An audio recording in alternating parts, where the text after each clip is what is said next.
guys, somewhere on the trail here, and I'm a few days out from heading off to the Arizona Trail. I can't wait to get started on that, but I thought I'd make a couple videos before I took off because I want to make sure I have stuff coming out for you guys while you're waiting for the Arizona Trail videos, I hope.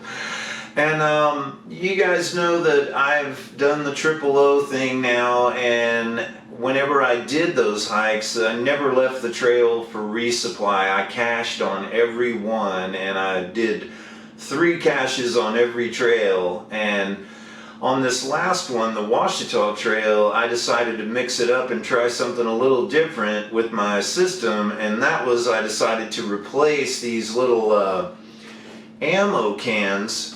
You can see how kind of, well, it's stuck in there. You can see these are kind of small. And so to get 4 or 5 days of food down in there with your clothes and everything, you really kind of have to shove things down in there. And it also, this lid screws on. And so whenever I did the Ozark Trail, I actually, when I left the cache, I also left a screwdriver there with it so I wouldn't have to carry one, and when I got there I could unscrew it and then screw the top back on, and then I just left the screwdriver there with it, and it worked out okay. And I used my bear bin for the middle cache, so I only have 2 of these, but they're difficult to get 4 or 5 days of supplies in. So I thought, well, why don't I try a 5-gallon bucket? And so I did a little bit of looking around, and I found these awesome camo buckets on, I got this from Home Depot. I think the bucket was maybe $4 or $5. And then you buy the lids separately. For about $5, you'll get 3 lids in 1 pack. I actually bought 3 buckets, so I bought 1 package of lids. And I don't know if you can see this, but I wrote a little number 1 on here, and I had a number on the other one. That way when I get out there to cache them, I know which one's which. But I wanted to let you know that this system worked so much better than this. I mean, it was way more convenient. Obviously, you have a lot more space in here. I put a trash bag in here, and I put everything in there, and I still had room. I tied off the top of the trash bag and then folded it down in here. And then I put the lid on, and if you watched any of the videos, you might remember when I came up to them, there was duct tape over them. So I taped the lids on a little bit just for a little extra, you know, I wasn't sure if anything would try to get into it. I mean, these snap on pretty tight, and they are leak-tight lids, but I went ahead and did the duct tape on there, and I'm not sure if it helped or not, but they were great. When I got to them, when I came across them on the trail, even the last one, it was in perfect shape. Didn't look like anything had even been around it, and it was just fantastic because I didn't have to crush anything down in there, and obviously these are pretty easy to find. And you can see the size difference. I mean, if you look at this and look at that, this thing probably fit down in there. So, in fact, let's see if it will. And anyway, I really like this system so much better because it just, I mean, without having to, yeah, it'll fit right in there with room to spare.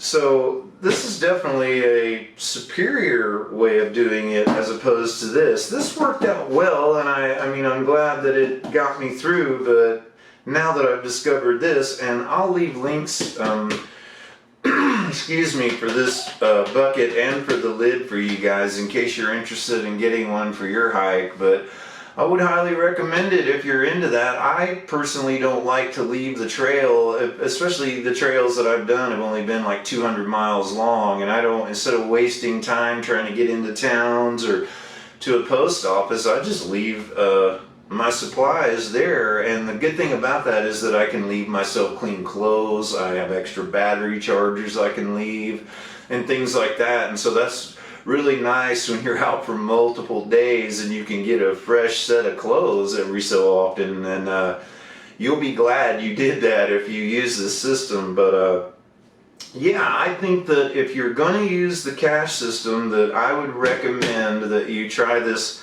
5-gallon bucket method.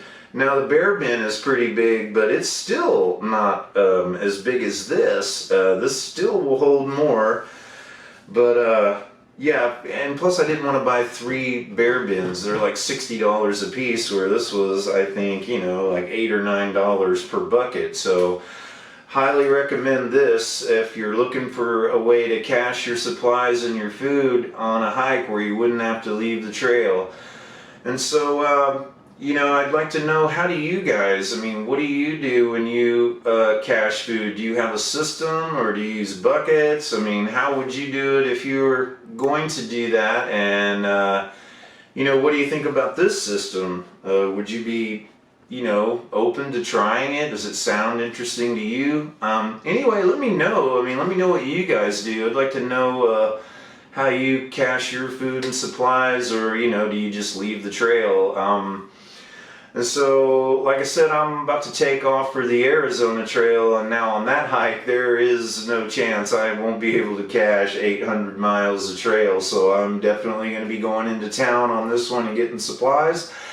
And so I'll let you know how that works out, and in fact, I'll create a whole resupply plan for the hike, and I will try to put that online a couple months from now, because in all my research, I've had a lot of trouble finding a resupply plan for this trail. So I've done a lot of research, and I think I have a good plan worked out, and I will definitely report back on that and let you guys know how that goes. But anyway, let me know what you think about the cache system here, and if you're interested, I'll leave links to the bucket and the lid. And remember, if you order the lids, you get 3 in one package, so make sure you don't order 3 or you'll end up with 9 lids. But anyway, that's it for now, and I'll see you guys somewhere in Arizona. Take care, man.